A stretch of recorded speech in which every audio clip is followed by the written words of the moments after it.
Good morning all of you. कैसे हैं आप लोग? I hope you all will be fine.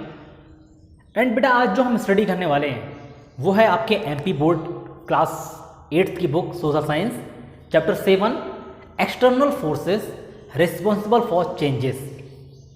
ठीक है, ये चेंजेस हम किस चेंजेस की बात कर रहे हैं यहाँ पर कि एक्सटर्नल फोर्सेस हैं तो वो क्या चेंजेस करेंगी। ठीक है, प्रीवियस क्लास में प्रीवियस चैप्टर में चैप्टर नंबर जो 6 था वहाँ पर हमने इंटरनल फोर्सेस में चेंजेस के बारे में पढ़ा था, sudden changes and slow changes के बारे में पढ़ा था। ठीक है, तो वहाँ पर हमने इंटरनल फोर्सेस के बारे में पढ़ा था जहाँ पर हमने वॉल्केनो और अर्थक्वेक के बारे में पढ़ा हुआ था। ठीक है, आज जो हम देखने वाले हैं वो एक्सटर्नल फोर्सेस हैं जो लैंड के फॉर्म को चेंज करते हैं। तो यहां पर हम ये देखेंगे कि एक्सटर्नल फोर्सेस किस तरीके से लैंड के फॉर्म को चेंज कर रहे हैं। वेरी फर्स्ट आप देखें, let us learn what is weathering, explain it's kind with example. सबसे पहले हम इसमें क्या स्टडी करेंगे? वेदरिंग। वेदरिंग का मतलब बेटा अपक्षय होना होता है, यानी किसी तरीके से नुकसान होना। ठीक, तो और explain it's kind with example कि इसके क्या क्या टाइप्स हैं, क्या क्या काइंड्स हैं। ठीक है, एग्जांपल के साथ हम इसमें स्टडी करेंगे। सेकेंड देखेंगे to explain difficulties of land surface balancing, कि लैंड सरफेस के बैलेंस को बनाने के लिए क्या डिफिकल्टीज आ रही हैं, कि लैंड का जो सरफेस है वो बैलेंस क्यों नहीं बन पा रहा है। ठीक है, कि इंटरनल फोर्सेस के साथ साथ कुछ एक्सटर्नल फोर्सेस हैं जो लैंड के बैलेंस को चेंज कर रहे हैं। नेक्स्ट देखेंगे to differentiate between degradation and aggradation. अब ये दो वर्ड्स हैं, डिग्रेडेशन और एग्रेडेशन। ठीक है, डिग्रेडेशन का मतलब निम्नीकरण होता है, यानी लैंड का कोई हिस्सा डिग्रेड होकर खत्म हो गया, यानी लैंड का पार्ट टोटली चेंज हो गया, लैंड का पार्ट वहां से खत्म हो गया, यानी जितना लैंड था वो लैंड कम हो गया। ये तो डिग्रेडेशन हुआ। लेकिन हम एग्रेडेशन की बात करते हैं तो एग्रेडेशन का मतलब होता है बेटा उस पर जुड़ जाना। ठीक है, कि सडनली चेंजेस हो रहा है, कोई चेंजेस हो रहे हैं, चेंजेस की वजह से लैंड का कोई टुकड़ा किसी दूसरे लैंड के साथ कनेक्ट हो गया, जुड़ गया और लैंड का जो सरफेस है वो बढ़ गया, तो उसको हम एग्रेडेशन बोलते हैं। Now the next, to understand the function of river, wind, underground water, glacier and sea waves. ठीक है, अब ये भी चेंजेस हैं। ठीक है, इनकी वजह से भी चेंजेस हो रहा है कि इनके क्या फंक्शंस हैं, जैसे रिवर कैसे चेंज कर रही है, विंड्स लैंड के फॉर्म को कैसे चेंज करते हैं, अंडरग्राउंड वाटर का क्या रोल होता है लैंड के फॉर्म को चेंज करने में, ग्लेशियर का, सी वेव्स के क्या रोल है, ये हम सब इसमें स्टडी करने वाले हैं। नेक्स्ट देखेंगे to understand the land form made by erosion, transportation and deposition. ठीक है, अब देखिए लैंड फॉर्म जो यहाँ लिखा है कि to understand the land form made by, कि जो लैंड फॉर्म है ठीक है वो किन किन के थ्रू बन रहा है उनके बारे में स्टडी करेंगे। जैसे इरोजन, हम सॉइल इरोजन की बात कर रहे हैं। ट्रांसपोर्टेशन यानी परिवहन, की मिट्टी कहीं से बहाकर, बाढ़ के पानी के द्वारा मिट्टी बहाकर लाई जा रही है और कहीं पर डिपॉजिट कर दी जा रही है, तो इसी के बारे में लिखा है deposition. And now the next है to understand the soil formation, soil profile, soil erosion and its conservation. ठीक है, और हम इसमें क्या देखेंगे कि सॉइल का प्रोफाइल, सॉइल का फॉर्मेशन कैसे हो रहा है, फॉर्मेशन का मतलब बनना, एंड सॉइल एरोजन और उसका कंजर्वेशन देखेंगे हम इसमें। ठीक है, ये आपकी बुक के पेज नंबर 58 पर है जहां से आप चैप्टर स्टार्ट होने वाला है। आप देखेंगे यहां पर लिखा है the shape of the land is not always same but it keep on changing.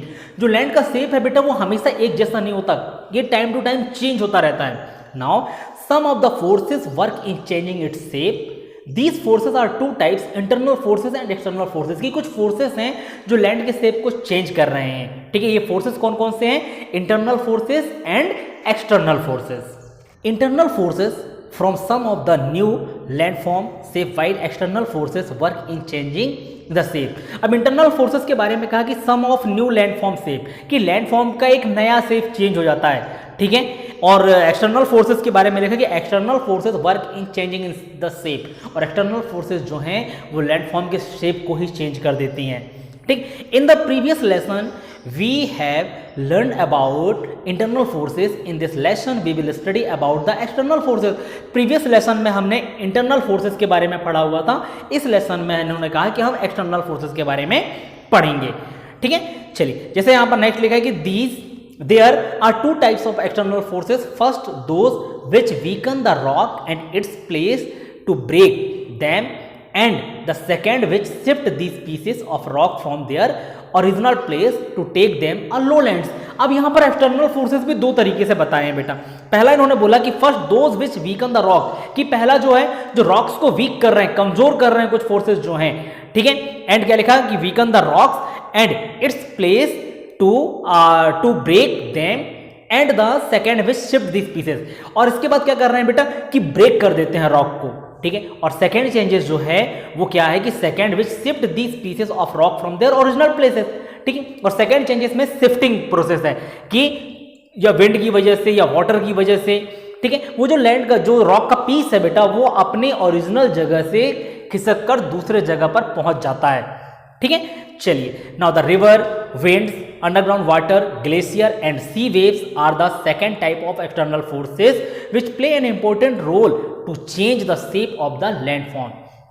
अब जो हमने ऊपर पढ़ा हुआ था कि रिवर, ठीक है, रिवर के साथ विंड्स, अंडरग्राउंड वाटर, ग्लेशियर और सी वेव्स जो हैं वो सेकेंड टाइप के एक्सटर्नल चेंजेस में आते हैं। कि सेकेंड टाइप से जो एक्सटर्नल चेंजेस होता है जहां पर हमने शिफ्टिंग की बात की कि ओरिजिनल प्लेस से हटकर वो टुकड़े जो हैं वो किसी और प्लेस में चले जाते हैं, तो जो शिफ्टिंग की बात जो हमने की वो सेकेंड टाइप के एक्सटर्नल फोर्सेस में आते हैं, ठीक है। और ये सेकेंड टाइप के एक्सटर्नल फोर्सेस के लिए जो रिस्पॉन्सिबल होते हैं वो है river, underground water, wind, glacier, sea waves.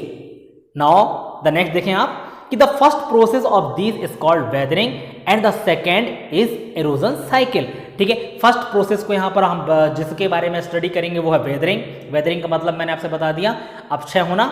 And second condition जो पढ़ेंगे, सेकेंड सिचुएशन जो पढ़ेंगे वो होगा इरोजन साइकिल, जिसको अपर्दन चक्र बोलते हैं, ठीक। तो हम नेक्स्ट क्लास में ये देखेंगे बेटा कि वेदरिंग क्या होता है और वेदरिंग के टाइप्स क्या क्या होते हैं। आज के लिए बस इतना ही।